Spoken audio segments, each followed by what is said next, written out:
Welcome back to the Step It Up Entrepreneur Podcast. Your host, Tomas Keenan, coming at you guys today from the home office. We didn't make the trip into the office today because the kids weren't going to be here. So we stayed at home. And guess what, Ryan? The damn kids are here. The way it goes, right? Yeah, the way it goes. So I've got an awesome special guest here, Mr. Ryan Chute. He's coming to us from the far north. You're in Canada, correct? I live in Canada. Yeah, my office is in Austin, Texas. But I'm home base is Canada. Got it. Love it. Yeah. So, I'm in Dallas or North Dallas. I'm about 3.5 hours north of Austin. Yeah. And it's a pretty frequent spot for me to hit too. I've got some clients down there. I've got some friends down there. My significant other's got some family and friends down there as well. She spent 20 years of her life living in that area. So we got connections to Austin, which is pretty cool. Yeah. So, great city. Yeah, dude, I want to dive in. We started this conversation, just me and you, kind of off air. And one of the things I was very open with you. I said, man, I checked out some of your marketing and your branding and your personal brand, your personal website really caught my eye. And part of that is probably because I've been looking at websites. I'm getting ready to actually redo mine. And I've been looking at, probably 15 or 20 different sites a day. And kind of like, I don't know, man, I overanalyze a lot sometimes. And it's like, hey, look for something. If this one catches my eye, let's store this URL in a note and we'll use that for reference. Mm-hmm. And I like to use like a UFC style model, like mixed martial arts. It's like, okay, I'm going to do a little training on that one, a little bit of this one, a little bit of this one, take the pieces from there that I like and make my own. Yeah. So I just want to say congratulations. It looks great. And you also influenced me. And I just want to say thank you for that because I truly appreciate it. Yeah, no, we try to be a little bit outside of the normal style and aesthetics, not just for my personal website, but for the creative sides. I work in the creative industry, so at the end of the day, it's really nice to be able to flex a little bit of that creative juice and have fun with it a little bit. Just be a little more intimate, a little more touchy feely, and have that feeling being instilled from the actual website, which is not easy to do, right? Yeah. So here's the deal. You flexed, in my opinion, by the way, you flexed the creative juice, but you kept it simple and clean. And that is not difficult. I'm sorry, that's not easy to do. Yeah. Dude, I spent 20 plus years as a custom car audio installer. And usually when you flexed the juice and flexed the muscle, this thing became like, okay, dude, don't even bother driving the car every day because it's useless at this point. Yeah. However, the guys in that industry who are at the top of their game now, who are doing the super clean installs that actually look like they belong in the vehicle and flow with the aesthetics of the vehicle, that to me is what you've done with the site. And I think it's just awesome.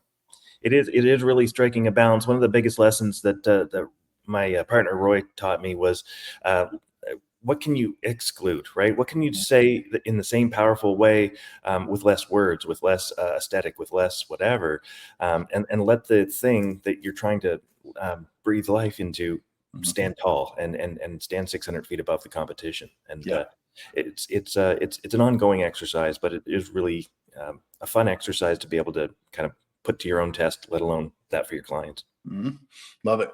So let's get a little bit of background of you. I've read your bio and whatnot, but the listeners here have to understand a little bit about, where you come from. What were some of the things that got you into what you're doing now, and what specifically is it that you're doing now to help others? Yeah, no, absolutely. Look, I'm really blessed. I feel like so astoundingly blessed that I now run a 7-figure creative agency within the Wizard of Ads group. I knew that branding was important, but it wasn't until 2015 that I really started to comprehend this unbridled power of storytelling. I'd come from this whole like transactional world of automotive sales and furniture sales, very like offer driven and sales activation driven.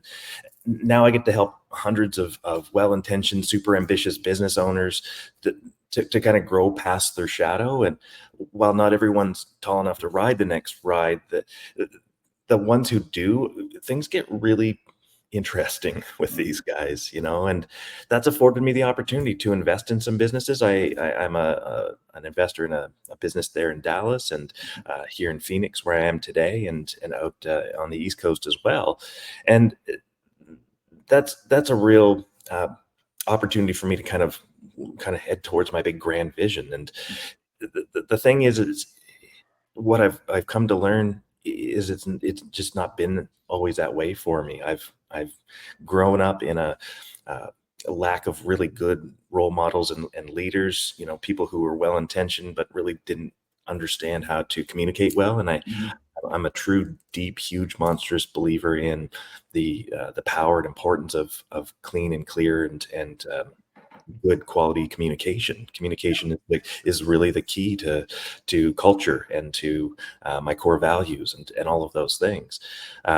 So I was surrounded with these small minds and this survival thinking and this ever present hint of desperation, really, and naturally I held tight to my limiting beliefs, and it wasn't until I got fully fed up with the toxicity and that general bad behavior that I started looking in myself to figure out how I was going to be a good leader and stop mimicking and mirroring what I saw. And Yeah. Hold on. I got to stop you for a second here. Okay. And I got to ask this question because your story is like very parallel to mine as I'm listening to you here. Um, what was it that you did? What was the trigger? What was the thing that you saw? You read, open your eyes to the group of people you're hanging out. What was that thing that made you say, "Wow, I'm surrounded by a bunch of small-minded people, and I either need to get the fuck out of the way, or I'm going to become one of them permanently"? yeah, it was the yelling match between me and family members at the company I was that we owned, and Mhm. and it was just like this is insanity. This is so unnecessary, not just for me, but the people who were taking that in as employees, Yeah. and just being kind of in the presence of that negative resonance, that dark cloud hanging over things all the time.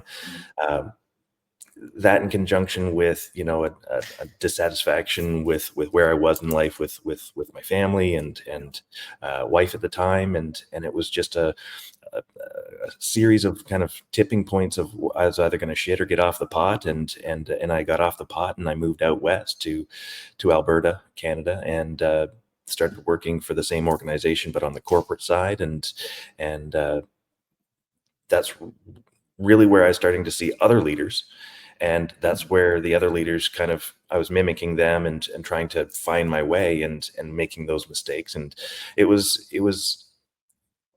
the pinnacle moment was the day that I'm general manager of a store, and the owner comes in and says, "We're going to have to let you go. We don't, right? You're not for us." And I'm like, "Cool, right? Not a problem. What was it?" And really realized I wasn't being true to myself. I wasn't being true to them. I was just being a parrot, and that put me on this path of what what am I doing wrong? Why am I being such a bad boss? And how can I be better at it? Um, because it's slowing me down. It's getting in my way of my success. I know that I'm uh, uh, have an intelligence and a comprehension of things that allows me to excel in life. Um, why am I stopping myself? Why am I breaking myself? And Mhm. that's when I started this pursuit of figuring it out. And it's been years, but it's also been the journey that's kind of made me who I am. Yeah, love it, man. I appreciate you breaking that down. And I think it's important that, and I wanted to dive into it because I know a lot of the listeners here find themselves in similar situations or can resonate with this, or they may be in that situation now where they just had that aha moment, like, oh shit. Yeah, Reason why I haven't gone any further here is because of what's holding me back. And oftentimes it's yourself that's holding you back. And that's a whole other topic and conversation and probably even a different podcast. yeah, But you really have to assess your current situation, where you are. For me, one of the big things that I wound up doing was actually uprooting myself and my family 4 years ago from New York and moving here to Dallas. yeah. And it wasn't that I disliked or hated the people that I grew up around. Hmm. I also realized that there was some attachments and almost like we'll call them tethers that Mm, were not allowing me to move forward or get that forward progress that I knew I was capable of. yeah, And it was a tough decision, but I knew it was the best thing for me and my family at the time was to cut those tethers and to move here. yeah, And still to this day, I don't have any regrets in doing so. yeah, And the overall intention for me was to Cool. Yeah, there'll be more business opportunities here because there just is. It's Yeah. a much more business friendly state than New York ever will be, in my opinion.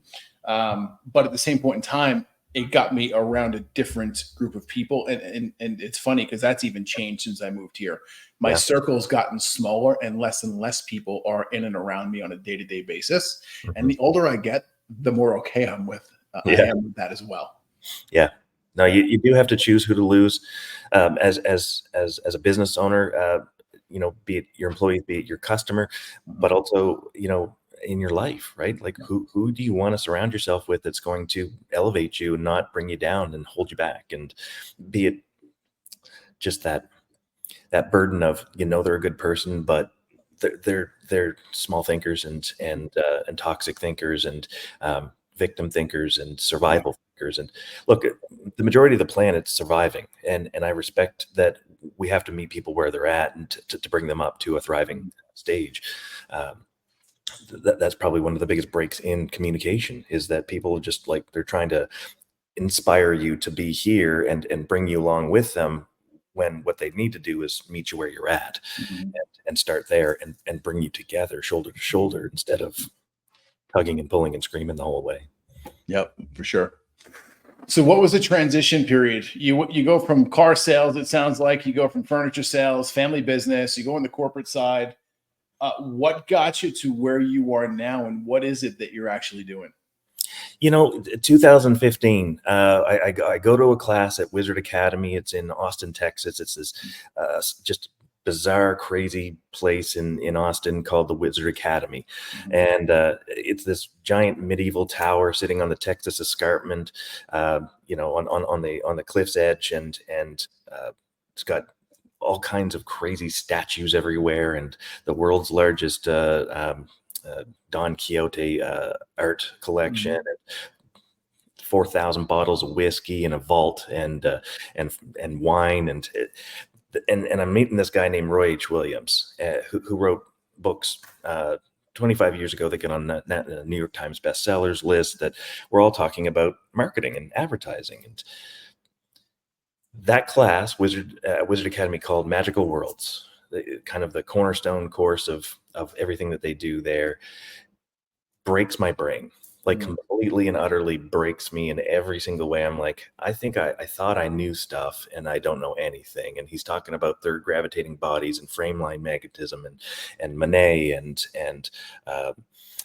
all of these things, the physics of the laws of nature, compelling us, all in reference to communication. Mhm. I'm like, the first day I'm literally vibrating. The second Mhm. day, the buzz is wearing off and things are starting to make just a modicum of sense. And then the third day, things kind of come full circle and start to make more sense. But I'm still, like, way out of my depth, just Yeah. trying to figure out what I just experienced. Mhm. So I go back and I do it again and again, and I go to 6 or 7 different classes that they run, from Da Vinci and the 40 Answers to Portals and the 12 Languages, and all of these really cool classes that just continue to go further and further into this mind bending kind of thought process.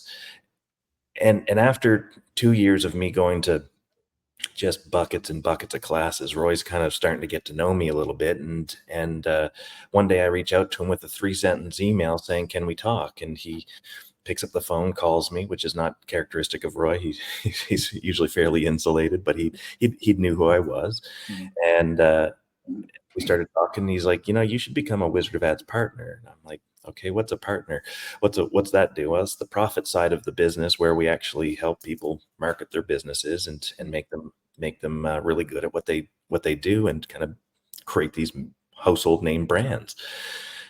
I'm like, well, that's pretty interesting. I'm looking for something to kind of do and change. I'm just getting back from Australia. I'd grown a giant company over there, and had exited after my visas were expired, and now I'm looking at what I do next. And this was a great opportunity, so I jump in and start figuring it out, and make my way into the home services space, residential home services, electricians, plumbers, HVAC technicians, and helping contractors with their marketing, and then moving from that into professional services, and dipping my toe back into a little bit of the retail, which is not frequent, but every once in a while that crops up. But so I spend most of my time really focused in on service businesses, mainly because they're the hardest companies to market for, They because are. they're externally triggered. They're grudge purchases a lot of the time. They're inflicted upon the consumer, and there's nothing fun and sexy about them. So how do we make people feel good about them? And that challenge is really kind of what I grabbed onto, and I just adore now. But I just like the attitude of these owners too. Like they're just such good-natured people. They're hard charging, they're ambitious, they're smart, and I just respect the hell out of that. They're not twitchy.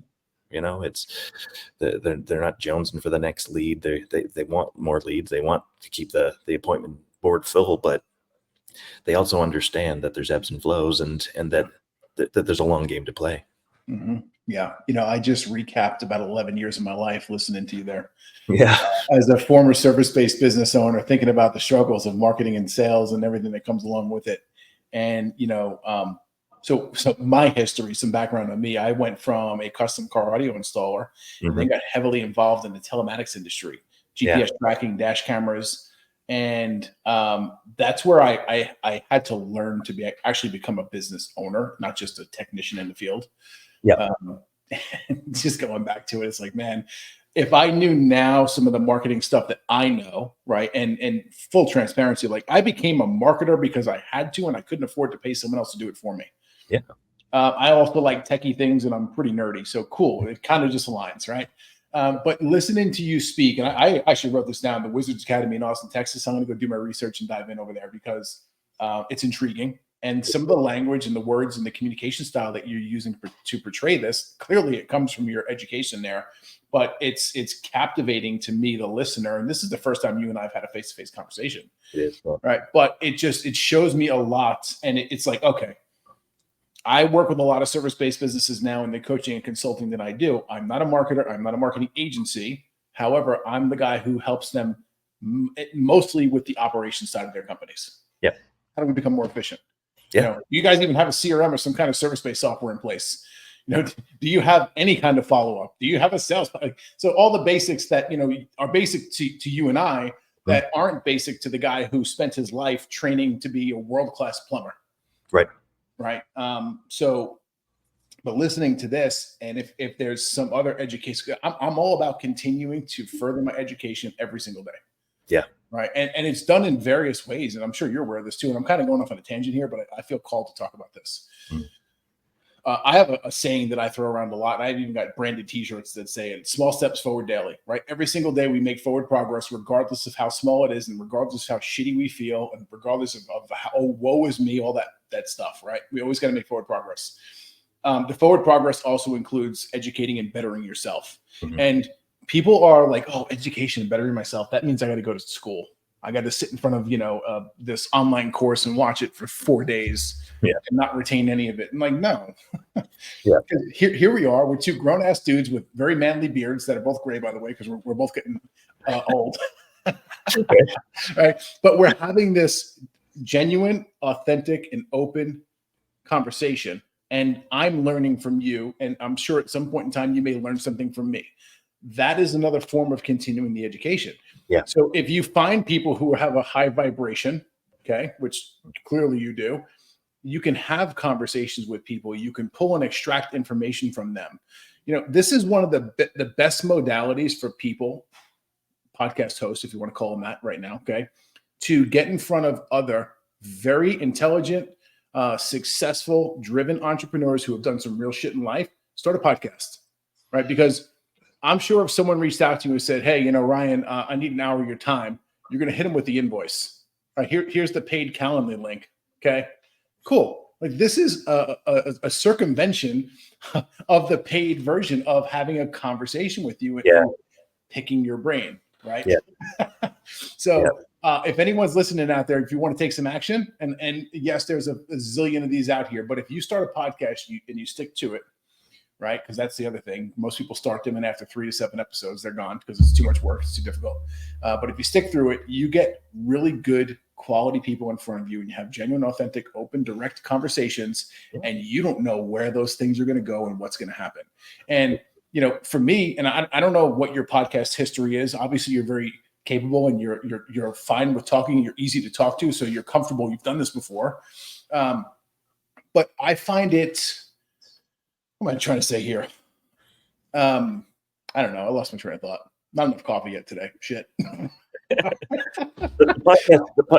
totally agree with you though, man. It's the podcast path has some really interesting opportunity as far as getting to connect with people that we've not connected with before, but I resonated with. When I watched you on other people's podcasts and checked out your stuff, it was clearly a good fit from my perspective and the way that I'm thinking. So I'm thinking, sure, these are the opportunities to have those conversations with like-minded individuals and listeners. Yeah.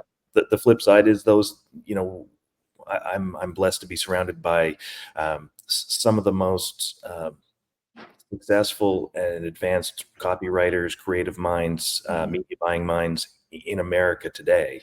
And they have just such a massive amount of things to share from their own experiences. Yeah. So, we've got 5 episodes under our belt that are being in post-production right now, to do exactly that, to talk about advertising in America.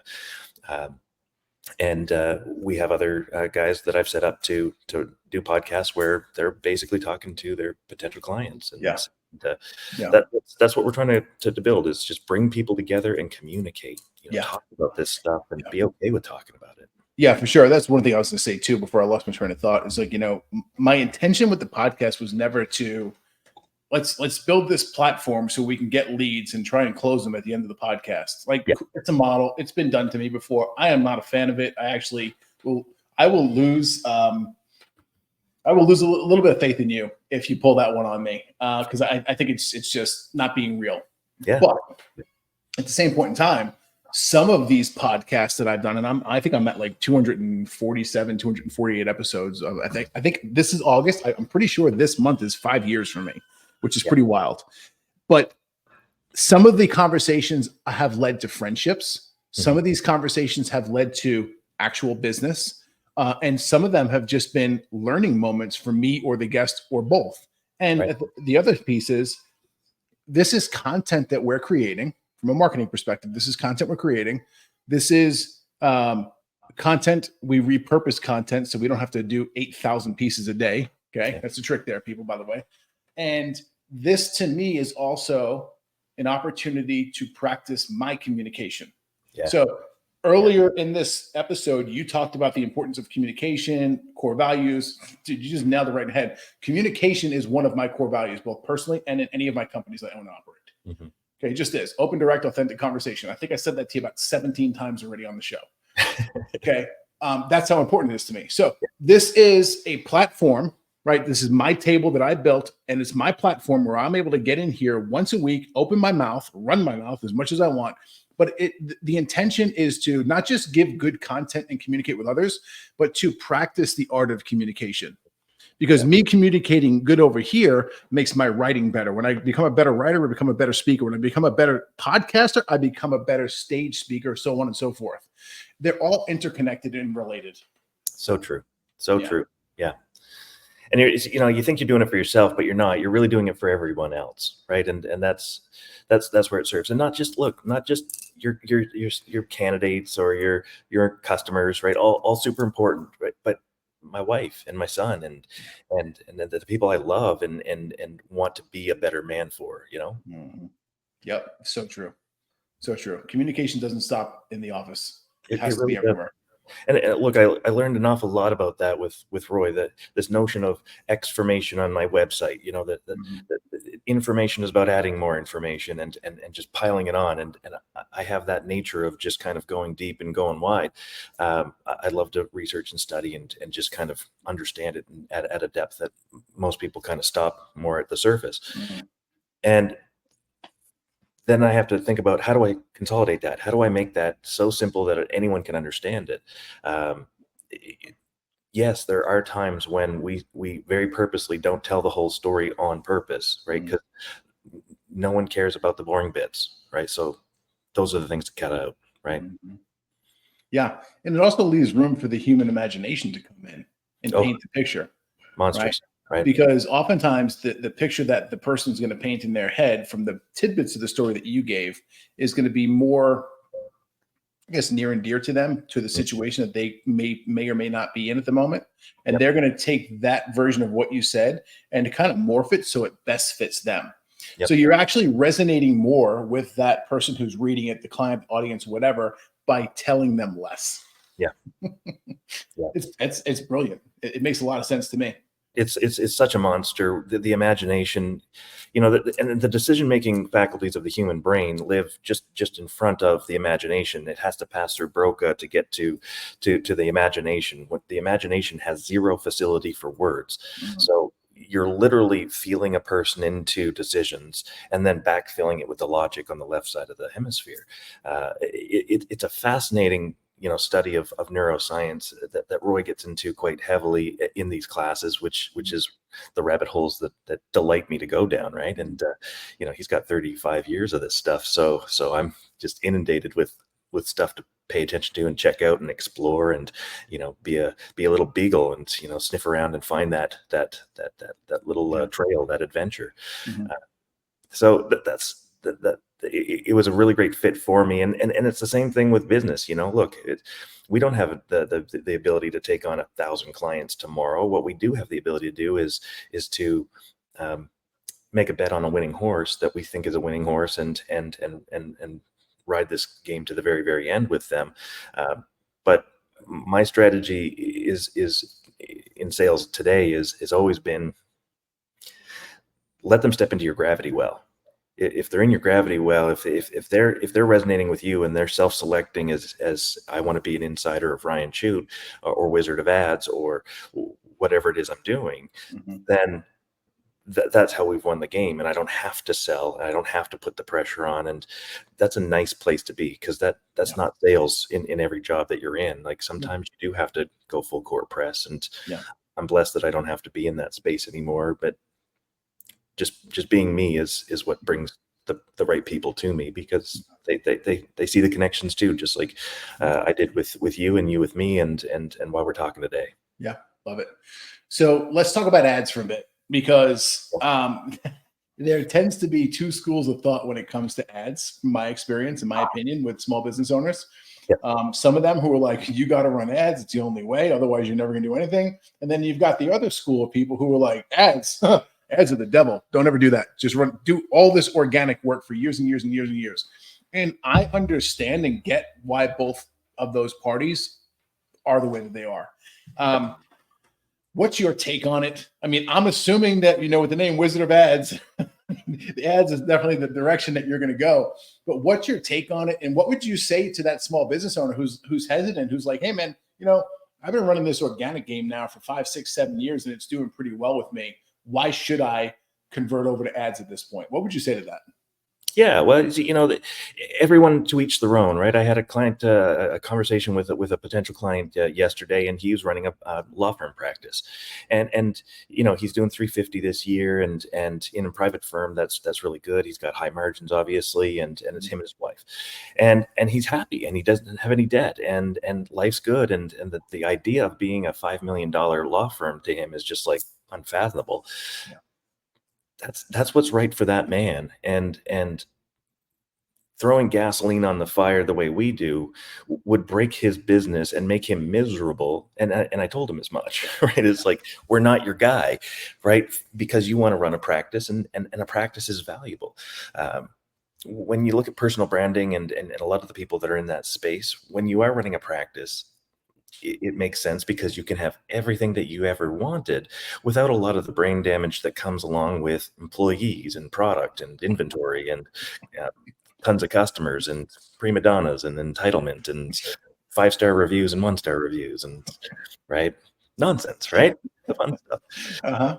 So to each his own is first and foremost. We're working with the ambitious, aspirationals. We're working with the people who know how to operate their business really, really well, and are keen to run it with operational excellence, with a high level of efficiency, but not taking their eyes off of the prize. The prize being, we want to grow a monster. We want to be the market leader. We want to be the monster in this city, and we have the chops to do it, and we have the disposition in our business to get it done. We're going to do the things that customers care about for us to be able to celebrate that in mass media, in digital platforms, on social media, all of those channels.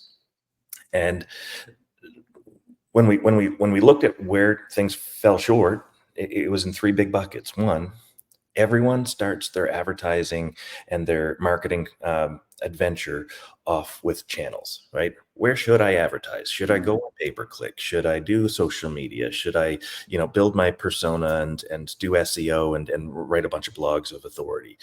And the answer is yes, all of that. That's all marketing, right? That's all collectively marketing, but it's not ads. Ads are a subset. Sales is a subset of marketing. Ads are a subset of marketing. How we answer the phone is a subset of marketing. Everything is marketing when it comes to communication. Marketing is communication, right? And if we're going to go even further down the rabbit hole here, we're going to say, what is your brand? Well, your brand is your culture, right? Everything that you do is culture oriented, and everything that you do that we could talk about in marketing your business is your brand. So your culture is your brand, and your brand is your culture. When you get your culture right, which means you're taking care of your people at the highest level, your people will take care of your customers. And those are the stories we tell in Wizard of Ads. We tell the stories from the perspective of the customer. And that's the real linchpin there. That's how we get them. And we do it with emotion. There was a study back in 20 years ago, a Stanford study about PTSD, and it was some violent stuff, like the extremes. And what they discovered from the chemical tests, the biological tests that they were doing, blood samples and stuff, they realized, holy cow, it's emotion that's creating the adhesiveness of memory, of retention, of recall. And Roy learned this ages ago and really leaned into it. He understood there's an easier way to be doing marketing than to constantly be scrapping out the sales activation and the offers and the promos and the chasing the customer until it doesn't work, and then rewriting it and restructuring it. Just like a lot of work. Dan Kennedy works his ass off. Like, respect that man. He works hard. Roy looks at it and goes, man, you work an awful lot for your money. And Roy gets, like, he's the highest paid copywriter in the world by multiples, because he knows how to make people feel, right? So when we pull both levers, we've got a heck of a recipe, and it takes a tribe. But we realized, stop thinking about the channel first. Start thinking about the strategy. What are we actually trying to achieve? The strategy, what you have to work with, what assets you have to work with, what limitations you have to work with, what kind of culture that you orient yourself to. Those are your assets. Those are the levers, the leverage that you have to attract employees, to attract customers. So figure that out. What are you doing that's just hyper convenient for people to exist around you and for you to solve their problems? What values do you have that are inconvenient for you at the convenience of your customers and employees? When we have those things, we can talk about them, but we have to talk about them from the customer's perspective, not the company's perspective. If we talk about the company and their business and their great hours and their friendly staff and their convenient parking, you just said a whole bunch of things that no one cares about. Makes sense. Right. So you're resonating once again with me, sir, which I'm not surprised at this point.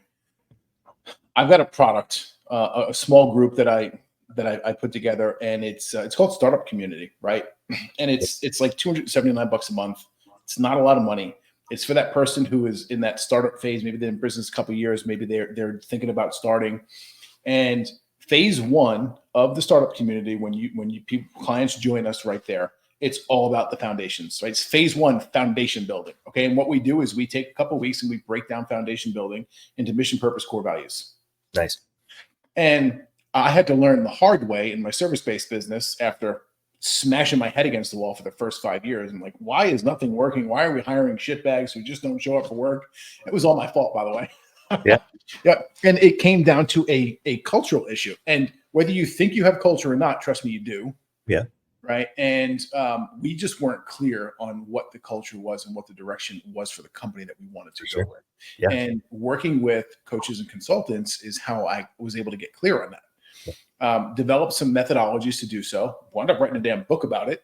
And now this is something that I go ahead and help hundreds of people a year with who come into Step It Up Academy, right? Yeah. But here you are talking about later phases in the business when it's like, hey, we're ready to turn on the ad machine, because that's literally what it is. We want to pour rocket fuel onto this business and make massive things happen. And you're telling people, hey, you can't do this unless you have your foundation in place. You can't do it without a foundation. And we say no about half the time to people who just beg us. They want us to be their guys. Yeah. And we're like, how you treat your employees, what's your turnover like? What's going on? And if you don't have those things, you don't have anything. You just have a hope strategy that's never going to actually come to fruition. And we can't fix that with marketing.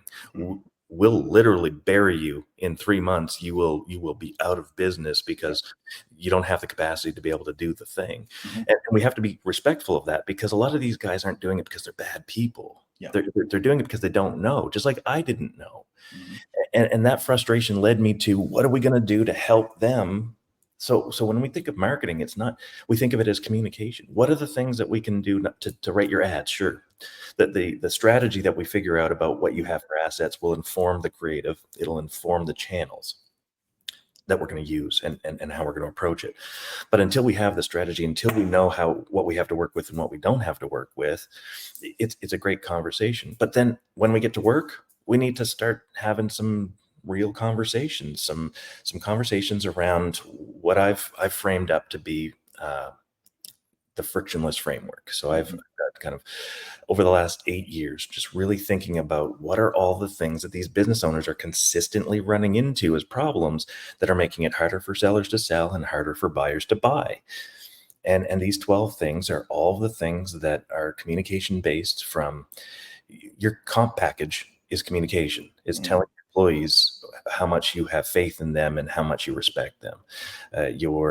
The way you curate your inventory, pricing, and product, your warranties and your pricing, your payments, all articulate how easy you're going to make it for your salespeople to sell, and how easy you're going to make it for your customers to comprehend their options and feel good about the choices that you're putting in front of them. All of these things matter in varying degrees, depending on the business you're in. And we've got to build, like you said, the foundation, the cornerstone of these things, and remove friction along the process. Take things out that are just making it harder to resonate. Yeah. Love it, man. All right. We're coming up to the end here. I've got a couple of quick kind of rapid fire questions I'm going to throw at you. And I normally don't do this, but I kind of feel called to.